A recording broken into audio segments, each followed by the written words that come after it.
Welcome to TED, the esoteric side of the multiverse. I am Tomorrow Sweetwater, sign maker of the Fellowship of the Mystic Wanderer. I've been a spiritual ascetic for about 3 years now. First I went nuts, then I realized there was something behind what I was doing and had to continue. So TED is an exposition in the naked lunch style of William S. Burroughs. Just, you guys got to put it back together again, because I can't quite figure it all out linearly.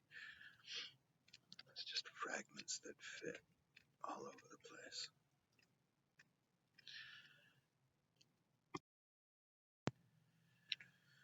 What I wanted to talk about was the mask law and how it affects me and how... Okay, let me give you several examples. First of all, I'm trying to quit smoking. It's not easy, hence this thing.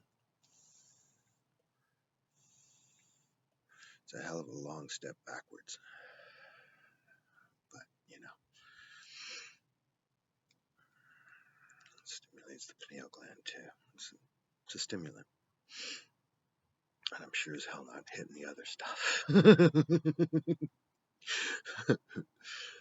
Although I could hang out in the tent for a while and get hot boxed.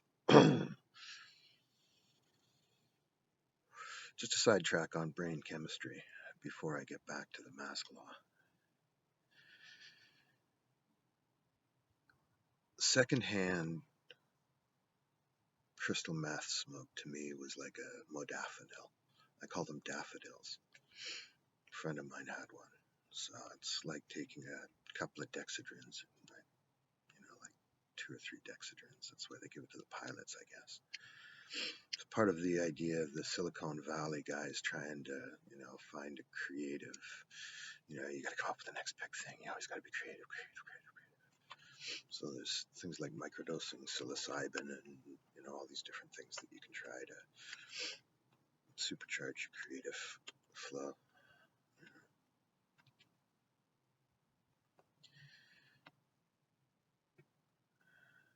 So the mask law. I have 3 exemptions. 2 obstructive respiratory disorders, and I'm technically psychotic as well. So when I put a mask on, a mask, first of all, does nothing.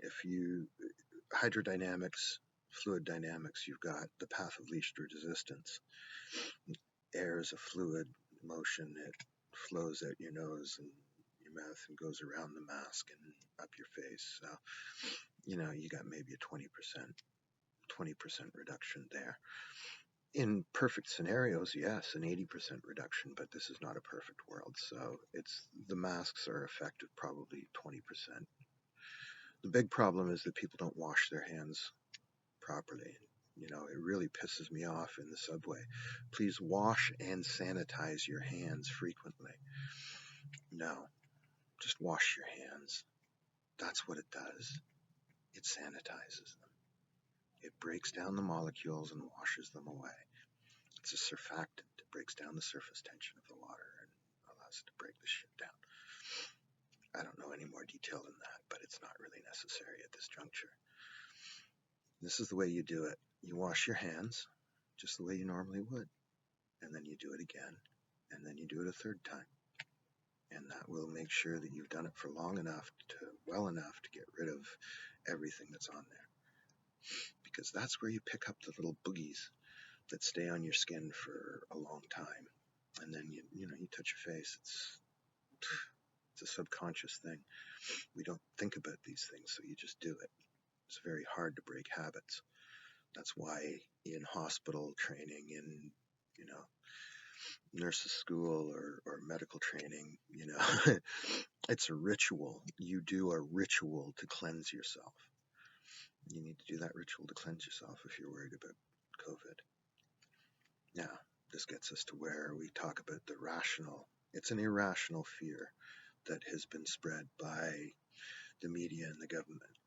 Now, let's not talk about any kind of theory about why it's being done or anything like that, but the numbers and so on don't justify the level of fear. So now they've changed the marketing strategy. The last ad I saw has a guy with a mask on, wear it to protect my family, because you're not going to die. Your grandparents who were within the last, statistically speaking, because this is a public health issue, okay? COVID has gone from being a public health issue to being a public relations issue. And with a background of, 30 plus years in sales and marketing, I think I know a little bit about public relations issues. Yeah. And then you watch The Century of the South and you realize that the government has been manipulating the public psyche for 100 years or so. So I go into places like the LCBO or Loblaws or, wherever else I get hassled. McDonald's yesterday. You have a card or something? Huh? They invent things. They invent this idea that you should have a card. I'm sorry, somebody please tell me where I get this fucking card. It doesn't exist. There's no bureaucracy to create a formal piece of paperwork. When people talk about this being communism, it's not communism. It's definitely not communism. It is totalitarianism, yes. It is a police state, and it is fear-driven. So when I go in there and the guy at the door, the security guard, whose job it is to find out whether or not I have a mask, why I'm not wearing a mask, he says, okay, because I've seen him and he knows I have an exemption. I do my best to stay 6 feet away from everybody else, and, I go in, I get out. I don't try not to handle stuff and so on, and all the other precautions. But, the nomos of our socioeconomic paradigm, the law and everything else, says that it's my responsibility to look after your health. Well, here's me looking after your health. When the guy behind the counter is behind a plexiglass shield and he's wearing a mask, and then he goes and grabs another face shield to put over his face because he's so scared of me, because I'm not wearing a mask. He's afraid of me. He's not afraid of something else. He has this idea, this meme in his head that for some reason I'm dangerous.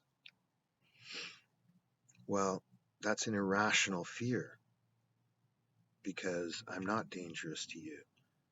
And it's not me that's going to give something to you. You need to protect your parents and your grandparents. That's not my responsibility.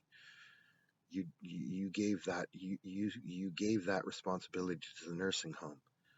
And obviously whatever is going on in the nursing homes is not, they're not following hospital protocols.